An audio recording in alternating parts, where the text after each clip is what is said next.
This year's U.S. corn crop is shaping up to be one for the record books. Bigger yields, more acres, and near perfect growing conditions across much of the Midwest. But behind those strong numbers, farmers are facing a very different reality: lower prices, higher costs, and shrinking margins. So, how does a bumper harvest end up bringing bad news on the farm? I'm Johanna Bota, and to help us understand the economic forces at play, I'm joined by Arlan Suderman, Chief Commodities Economist at StoneX. Great to have you with us, Arlan. It's good to be back with you again. So, Arlan, let's start with the big picture. What's behind these record setting corn crop numbers?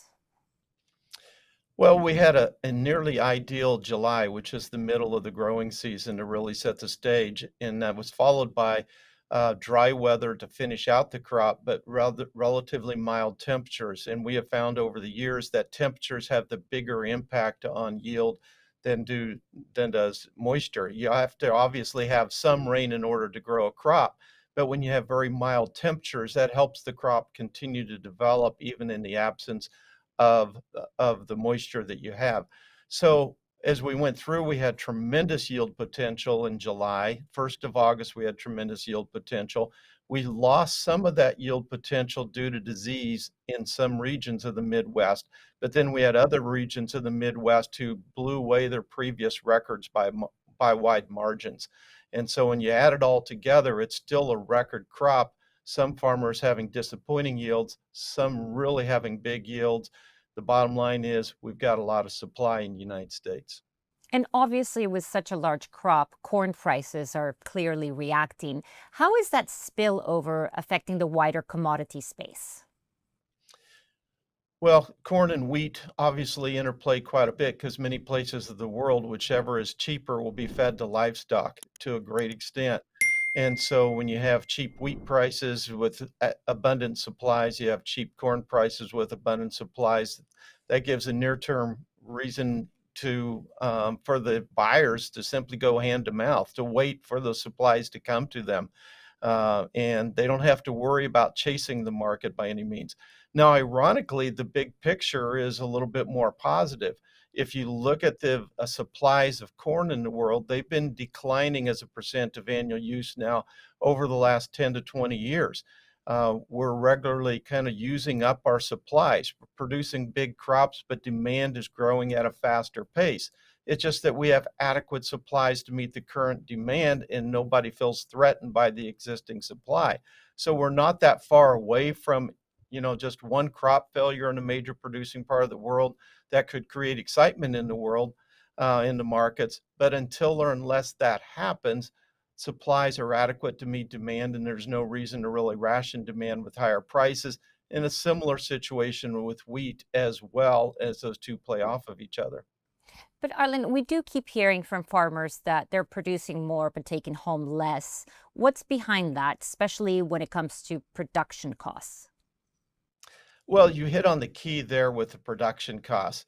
When you look at it from the standpoint of price times bushels produced, most farmers are bringing home adequate revenue from that standpoint, but their expenses continue to grow, and expenses relative to the value of the crop are out of proportion. If you look at equipment prices, labor costs, interest rates that they're having to pay on their operating loans, seed costs, all the technology costs, fertilizer costs, all elevated relative to the revenue they're bringing in.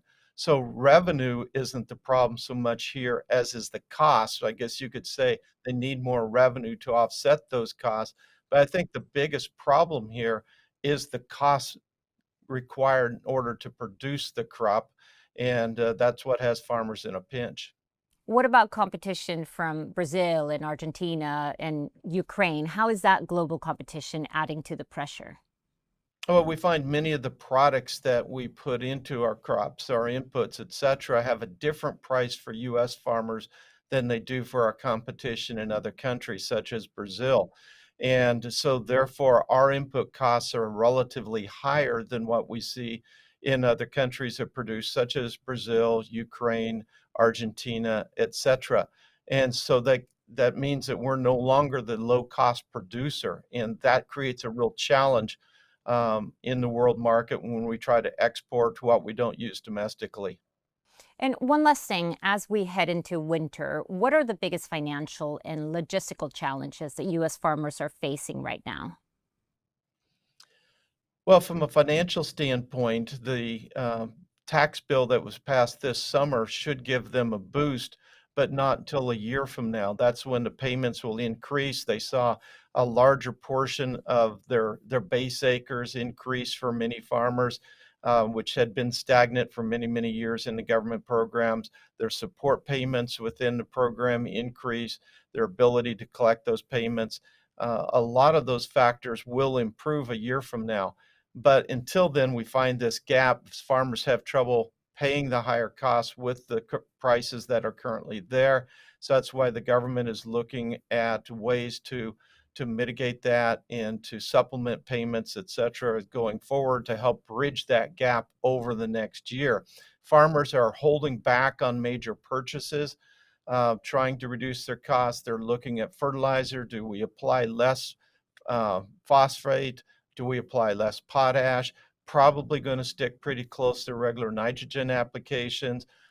They're going to delay purchases of equipment, updating technology, those things to kind of hold their costs. We're seeing a lot of operating loans having to be carried over to the next year, which means we have to have even better returns a year from now to keep them from getting into a deeper hole. But they're trying to manage it as best as they can. The recent rally based on the trade agreement signed with China has helped that narrow the gap somewhat, but there's still a deficit there that they need to try to fill, and right now they're looking to the government to see if they can do that. Arlan, thank you so much for your time. And thank you to our viewers for watching. For more financial content, don't forget to like and subscribe to our channel.